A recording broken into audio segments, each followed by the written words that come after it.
നിങ്ങൾക്ക് വളരെ വേണ്ടപ്പെട്ട ഒരാളെ ഞാൻ ഷോയിൽ കൊണ്ടുവരുന്നത് നിങ്ങളെ കുറച്ചുകൂടി കംഫർട്ടബിൾ ആക്കാൻ വേണ്ടി വരട്ടെ. ഹലോ ദിവ്യ, ഹലോ ശബരി. നിങ്ങൾ വിവാഹം കഴിക്കുന്നതിൽ ഏറ്റവും കൂടുതൽ സന്തോഷിക്കുന്ന ഒരു വ്യക്തിയാണ് ഞാൻ. ദിവ്യയെ ഞാൻ ആദ്യം കാണുന്നത് വർഷങ്ങൾക്ക് മുമ്പ് സിവിൽ സർവീസ് പരീക്ഷ ആദ്യമായി എഴുതുമ്പോഴാണ്. ആ വർഷം തന്നെ ദിവ്യയ്ക്ക് 1ാം റാങ്ക് കിട്ടുമെന്നാണ് ഞാൻ പ്രതീക്ഷിച്ചത്. അത് ഒന്നാമത്തെ തവണയും രണ്ടാമത്തെ തവണയും കിട്ടാത്തപ്പോൾ എനിക്ക് തോന്നി ഈ കുട്ടിക്ക് കുറച്ച് സഹായം ആവശ്യമാണ് എന്ന്.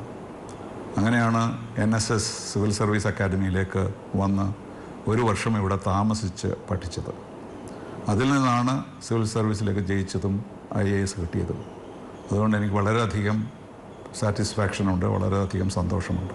നിങ്ങളുടെ വിവാഹ കാര്യത്തിലാണെങ്കിൽ ശബരി എനിക്ക് നേരിട്ട് അറിയില്ല എങ്കിലും അദ്ദേഹത്തിനെ പറ്റി ഞാൻ കേട്ടിട്ടുണ്ടായിരുന്നു.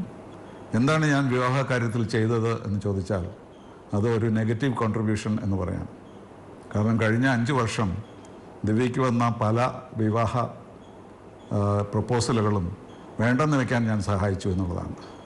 അങ്ങനെ ദിവ്യയെ ശബരിക്ക് വേണ്ടി റിസർവ് ചെയ്തു എന്നുള്ളതാണ് എൻ്റെ ഏറ്റവും വലിയ കോൺട്രിബ്യൂഷൻ. പക്ഷേ അവർ പ്രണയിച്ചതും അവർ കല്യാണം കഴിക്കാൻ നിശ്ചയിച്ചതും ഒക്കെ അവർ തന്നെയാണ്. അതുകൊണ്ട് അക്കാര്യത്തിലും ഞാൻ സന്തുഷ്ടനാണ്, സന്തോഷവാനാണ്. TPS പക്ഷെ TPS ചെയ്ത സേവനത്തിന്റെ ഗുണം കിട്ടിയത് ശബരിക്കാണ്. ഈ ദിവ്യയുടെ കല്യാണം 5 വർഷം മുടക്കി. ദിവ്യയ്ക്ക് പിതൃതുല്യനായ ഒരാളാണ് പ്രിയപ്പെട്ട അംബാസഡർ TP ശ്രീനിവാസൻ സാർ. ദിവ്യയുടെ കരിയറിലും അതിനോടൊപ്പം ദിവ്യയ്ക്ക് സിവിൽ സർവീസിനും ഏറ്റവും കൂടുതൽ സഹായിച്ചിട്ടുള്ളത് സാറിൻ്റെ ഹെൽപ്പ് തന്നെയാണ്. അപ്പോൾ ഒരുപക്ഷെ വീട്ടിലെ ഒരാളെ പോലെ തന്നെയാണ് ദിവ്യ സാറിനെയും കാണുന്നത്. എല്ലാ കാര്യത്തിലും അഡ്വൈസ് ചെയ്യാനും ഒക്കെ സാറിനോട് ബന്ധപ്പെടാറുണ്ട്. എന്തായാലും പക്ഷേ ഇങ്ങനൊരു കാര്യം ഒരുപക്ഷെ ദിവ്യ പറഞ്ഞപ്പോൾ സാർ ഭയങ്കര കീനായിരുന്നു.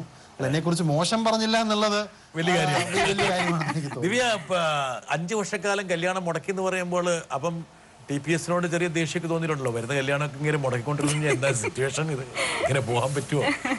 നമുക്ക് പ്രപ്പോസ് അനുയോജ്യമായിട്ടുള്ളതാണോ ഇല്ലയോ എന്ന് നിർണ്ണയിക്കാൻ ഒരു പക്ഷേ ഏറ്റവും അനുയോജ്യനായ വ്യക്തി അദ്ദേഹം തന്നെ ആയിരുന്നു. കാരണം എന്നെ അദ്ദേഹത്തിന്റെ പുസ്തകത്തിലും വിശേഷിപ്പിക്കുന്ന പോലെ ആത്മീയ പുത്രി എന്നാണ് വിശേഷിപ്പിക്കുന്നത്. അപ്പോൾ സാറിന് 2 ആൺകുട്ടികളാണ് ഉള്ളത്. അപ്പോൾ അതിനുശേഷം ഞാൻ അദ്ദേഹത്തിനെ കാണുകയും ഒരു മനപ്പൊരുത്തം, എന്തെന്നറിയാത്ത ഒരു മനപ്പൊരുത്തം ഞങ്ങൾക്ക് ഉണ്ടാവുകയും ഞാൻ എന്ത് ടോണിലാണ് അത് അവതരിപ്പിക്കുന്നത് എന്ന് കേട്ട് തന്നെ അദ്ദേഹത്തിന് മനസ്സിലാകും ആൻസർ യെസ് ആണോ നോ ആണോ തരേണ്ടത് എന്നുള്ളത്. അപ്പോൾ ഒരിക്കലും ഒരു യൂണിലാറ്ററൽ ആയിട്ടുള്ള ഒരു തീരുമാനം ഉണ്ടായിട്ടില്ല. അതായത് അദ്ദേഹത്തിന്റെ ഒരു തീരുമാനം എന്റെ മേൽ അടിച്ചേൽപ്പിക്കാൻ അതെ അതെ എപ്പോഴും നെഗറ്റീവായിട്ട് അതെ എപ്പോഴും നെഗറ്റീവായിട്ട് പരോക്ഷ സേവനം എന്ന് പറയുന്നത്.